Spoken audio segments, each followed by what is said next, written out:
another. Love one another, yeah, love one another. That's what we'll do. Love one another, love one another with a love like no other that we found in you. Love one another, yeah, love one another. That's what we'll do.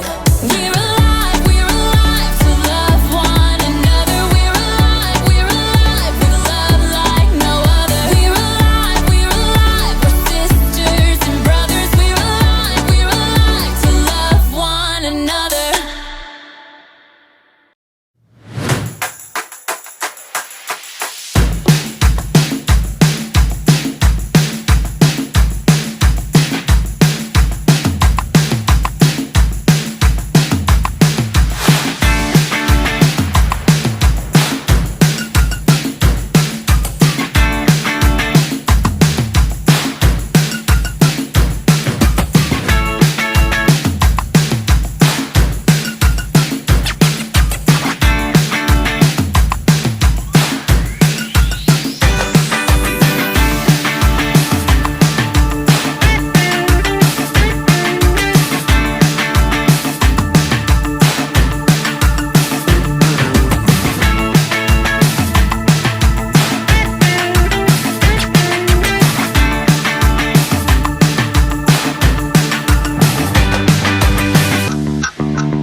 I'm Erica. It's a busy day today. Don't believe me? Check out my block.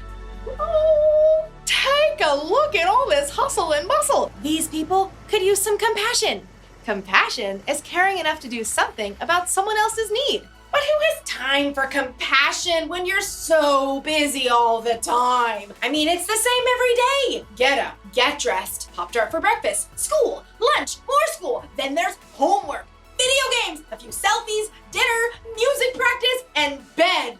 And then the alarm goes off and you start all over again. It's not just you that's busy. People are busy everywhere you look. Moms and dads, business people, buy all the things. Servers, you have the iced tea with no lemon. You have the lemonade with no ice. You have a cup of ice with no tea and a slice of lemon, right? It can seem like there's not enough time to show compassion. But as you'll see with Jesus in today's story, sometimes You have to make time. Pop-Tart me. Yeah. See you in a few. The Bible. It's 66 books of history, stories, letters, and poetry that fit together to form God's one big story. The epic adventure of how He created us and loves us so much that He made a way to rescue us.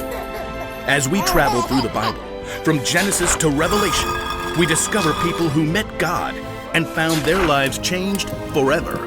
Now, for an amazing story, inspired by the book of Mark, chapter 10, verses 46 through 52. Jesus spent time with people of every kind from every background. He answered trick challenges from important religious leaders and sincere questions from rich men. Sell everything you have. Give the money to those who are poor, then come follow me. Jesus didn't hesitate to welcome kids. Let the little children come to me. He was endlessly patient with his own friends when they argued about who should be first. The Son of Man did not come to be served. Instead, He came to serve others. Even as Jesus made his last journey to Jerusalem, he didn't let what was ahead distract him from the people he met along the way. Hey Jesus, this crowd we picked up in Jericho is really slowing us down. Want to pick up the pace? But Jesus didn't try to shake off the crowds that followed him. It's Jesus. Hey,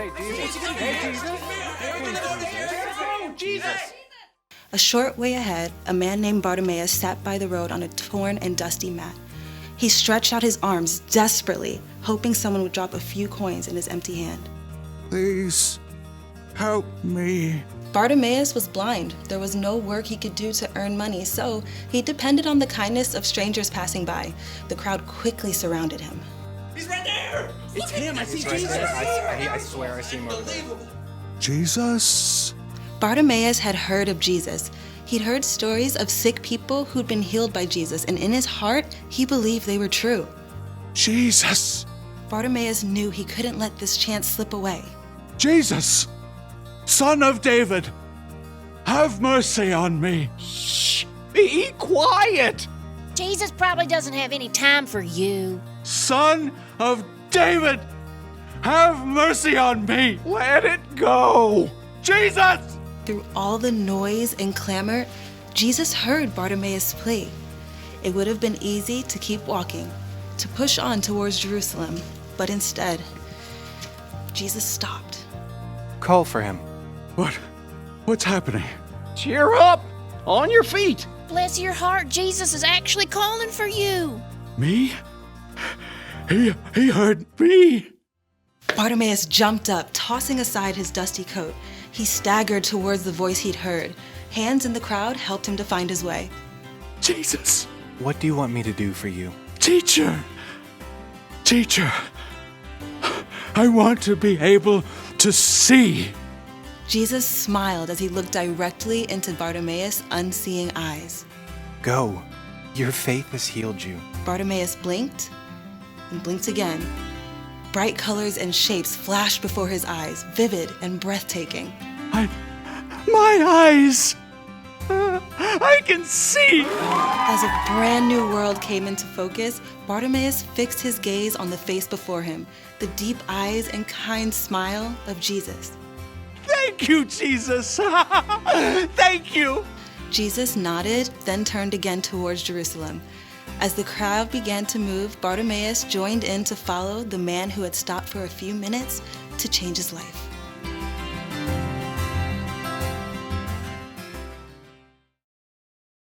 Jesus was very busy. He was busy teaching people and performing miracles. Crowds of people followed him wherever he went. So when a blind man named Bartimaeus cried out to Jesus, people told him to stop. Jesus doesn't have time to help. Somehow, through the noise of the crowd, Jesus heard Bartimaeus and made time to heal him. That means, if we're followers of Jesus, sometimes we need to make time to help others.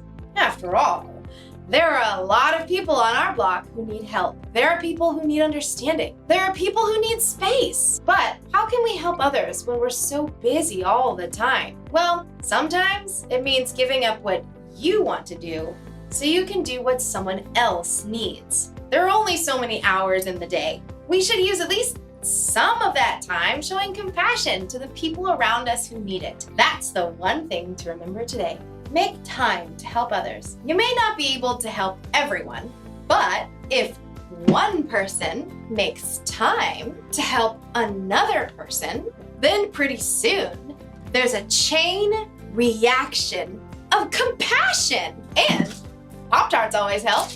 You get a Pop-Tart, and you get a Pop-Tart, and you get a Pop-Tart, and you get a Pop-Tart. Ooh, and let's not forget, you too get Pop-Tarts. See you around.